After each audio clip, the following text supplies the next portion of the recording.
અમદાવાદીઓ સાવધાન, ગુમા પછી હવે આ દીપડો પહોંચી ગયો છે સીધો ચાંદખેડા વિસ્તારમાં। શું સુરક્ષિત છે આપણું અમદાવાદ શહેર? ગઈકાલે જે દીપડો ગુમામાં દેખાયો હતો તેનો ડર હજુ શમ્યો ન હતો કે આજે સવારે ચાંદખેડામાં એક કેફેની બહાર દીપડો નજરે પડ્યો છે। આ દ્રશ્યો જોઈને તમારા પણ રૂવાડા ઊભા થઈ જશે।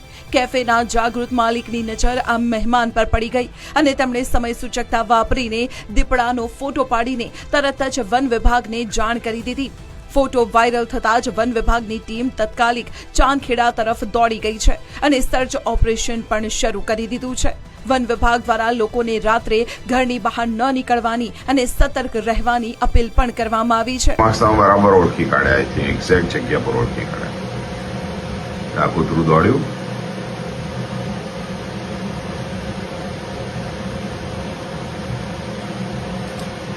This is it. 2 વાગે બરાબર લેપડ જ છે।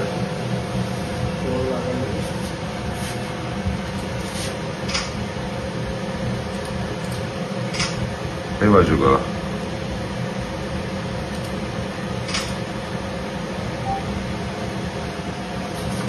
હવે આવશે જો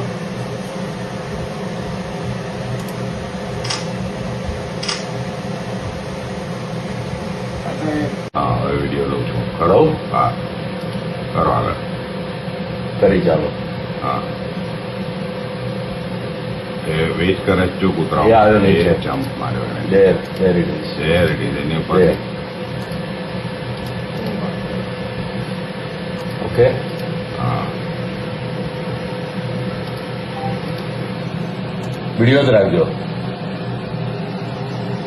મહત્વના સમાચાર મળી રહ્યા છે। અમદાવાદના ગુમા બાદ હવે ચાંદખેડામાં પણ દીપડો દેખાયો છે। ચાંદખેડામાં માધવ હોમ્સની સામે દીપડો હોવાનો દાવો કરવામાં આવી રહ્યો છે। રાત્રે 2 વાગે કાફે પર યુવકોએ દીપડો જોયો હોવાનો દાવો કરવામાં આવી રહ્યો છે। અચાનક જ દીપડો દેખાતા સ્થાનિક લોકોમાં પણ ભય ફેલાયો છે। જો કે ગુજરાત ફર્સ્ટ આ વાયરલ ફોટોની પુષ્ટિ નથી કરતું। હજુ ગઈકાલે જ જે પ્રકારે સમાચાર મળ્યા હતા કે બોપલમાં એક સોસાયટીમાં દીપડો દેખાયો હતો, જેની શોધખોળ હજુ વન વિભાગ કરી રહ્યું છે, અને એવામાં ચાંદખેડામાં પણ દીપડો દેખાયો હોવાની વાત સામે આવી છે। ત્યારે સ્થાનિક લોકોમાં પણ ભયનો માહોલ જોવા મળી રહ્યો છે। ગુજરાત ફર્સ્ટ આ ફોટોની પુષ્ટિ નથી કરતું, પરંતુ અમદાવાદમાં ચાંદખેડા વિસ્તાર અને ઝુંડાલ વિસ્તારમાં આ દીપડો દેખાયા હોવાના સમાચાર મળી રહ્યા છે, અને અચાનક જ દીપડો દેખાતા સ્થાનિક લોકોમાં ભયનો માહોલ છે। રાત્રે 2 વાગે આ ફોટો પાડ્યો હોવાનું પણ સામે આવ્યું છે।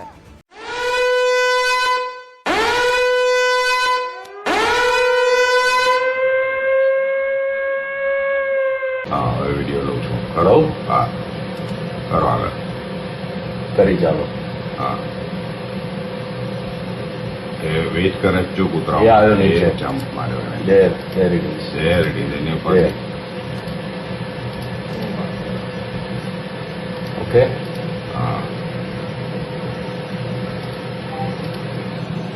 વિડીયો જ રાખજો।